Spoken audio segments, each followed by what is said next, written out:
Shalom Bracha. Ce jeudi, donc dès mercredi, au coucher du soleil, commence le jeûne du 9 Av, le Tzom Tisha B'Av. Et ce Shabbat est Shabbat Vaïtranan, Shabbat Nachamu, Shabbat de consolation, le premier Shabbat après Tisha B'Av. Tisha B'Av est un Zman Gerushin, un temps de divorce, de Hakadosh Baruch Hu avec Knesset Israël, de Dieu avec le peuple juif. Le 15 Av, Chamisha Asar B'Av, 6 jours après, Hachem et Machazir et Gerushato, il reprend celle qu'il a divorcée. Mais ceci n'est qu'en apparence, superficiellement, car il ne peut y avoir vraiment de guet, de divorce entre Hachem et son peuple. C'est pourquoi, même lors de la destruction du Beit Hamikdash, dans le Kodesh HaKodashim, dans le Saint des Saints, dans les profondeurs du temple, les Krouvim, les chérubins étaient face à face, représentant l'affection de Hachem envers son peuple.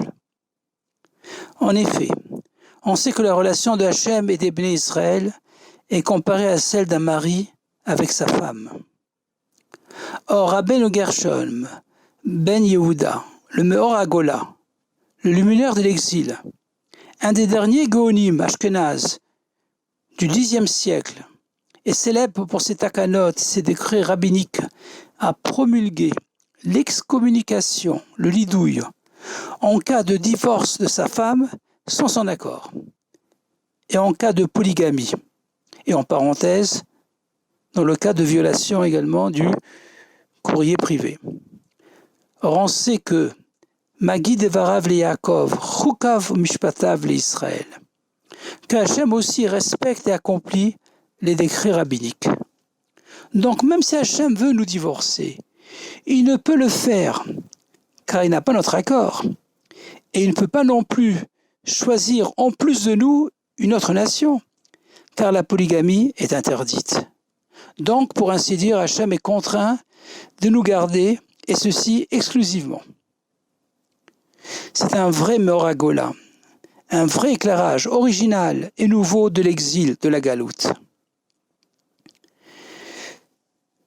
D'ailleurs, ce n'est pas par hasard qu'on commence à lire le Sefer Devarim juste avant Tisha B'Av, qui rapporte les paroles de Moshe Rabbeinu au Béné Israël les 37 derniers jours de sa vie, du Rosh Chodesh Shvat jusqu'au 7 Adar, Zayin Adar, avant que les Béné Israël rentrent dans la terre d'Israël.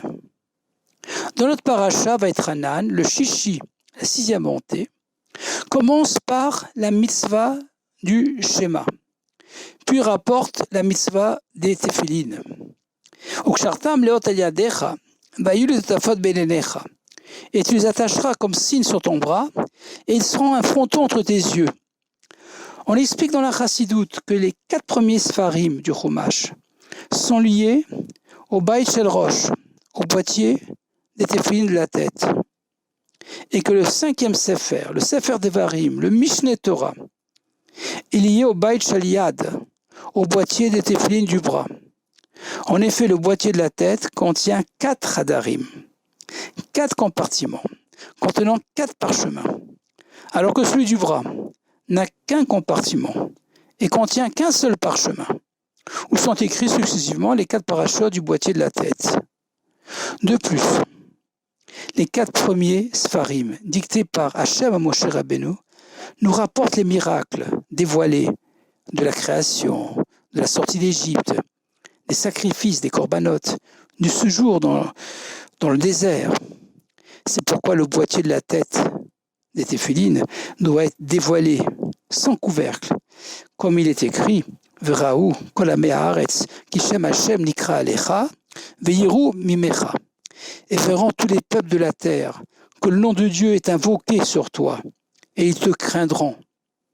Par contre, dans le Sefer Devarim, où la Shrina parle à travers la gorge de Moshe Rabbeinu, les mêmes miracles peuvent nous apparaître cachés. C'est pourquoi on a besoin d'un kissouille, d'un couvercle, pour cacher le boîtier des Tefillin du bras.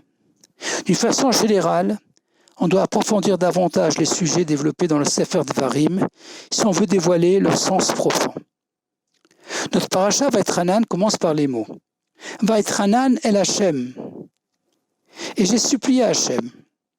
Puis, 2 versets plus loin. Et brana ver et aresatova, Hachab ever hayarden, à Aratov à Levanon. Que je puisse, s'il te plaît, passer et voir cette bonne terre de l'autre côté du Jourdain, cette bonne montagne et le Liban. La gematria, la valeur numérique du mot Vaïtranan est 515. Et comme le dit le Midrash Devarim Rabbah, Moshe Rabbeinu a supplié Hachem 515 fois pour qu'il annule le décret lui interdisant de rentrer dans la terre d'Israël. Or, Moshe Rabbeinu vit ces derniers jours, et il sait quelle belle part et quel dévoilement l'attendent dans le Gan Eden. Pourquoi tant d'insistance? Est-ce que c'est uniquement pour accomplir les mitzvot de la terre d'Israël, les mitzvot tluyot be'eretz Israël, qui certes nous attachent, comme d'ailleurs toutes les autres mitzvot, à l'essence de Hachem? En fait, et comme l'explique Rashi, Haharazé, cette montagne, est le mont du temple à Jérusalem. Et Halvanon, c'est le Beth Amikdash, le temple. Moshe Rabbeinu, bien qu'il fût un Ben Lévi et pas un Ben Yehuda, voulait déclencher l'ère messianique. Espérons qu'en s'inspirant de Moshe Rabbeinu, nous demanderons, nous exigerons, avec obstination, Mashiach Now. Et comme le Rabbi l'a très souvent dit avant Shabbat Nachamu, Vazman Garma Hemata Mamash de Nechamata Kefula, Ve'ad Shiva Nechamata. Et le temps est propice, et c'est vraiment maintenant la double consolation. Et ceci jusqu'aux 7 consolations, les 7 haftarot de consolation qu'on lira jusqu'à Rosh Hashanah.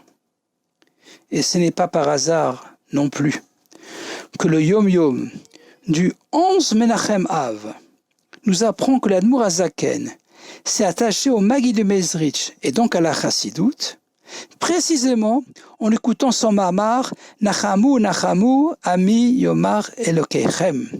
Console-toi mon peuple, dira votre Dieu. Car c'est uniquement Dieu qui, par l'intermédiaire du Mashiach, pourra nous montrer comment ceux qui nous semblent être les pires malédictions sont en fait les plus belles bénédictions. Et transformer Tisha B'Av, le jeûne de Tisha B'Av, en Yom Tov, en jour de fête, avec le dévoilement du Rabbi Melech HaMashiach Miad Mamash, Yechi Adoneinu, Moreinu Verabbeinu Melech HaMoshiach Leolam Vaed, Shabbat Shalom, Akut Shabbos, Nachamu, et à bientôt dans le 3e Beit HaMikdash.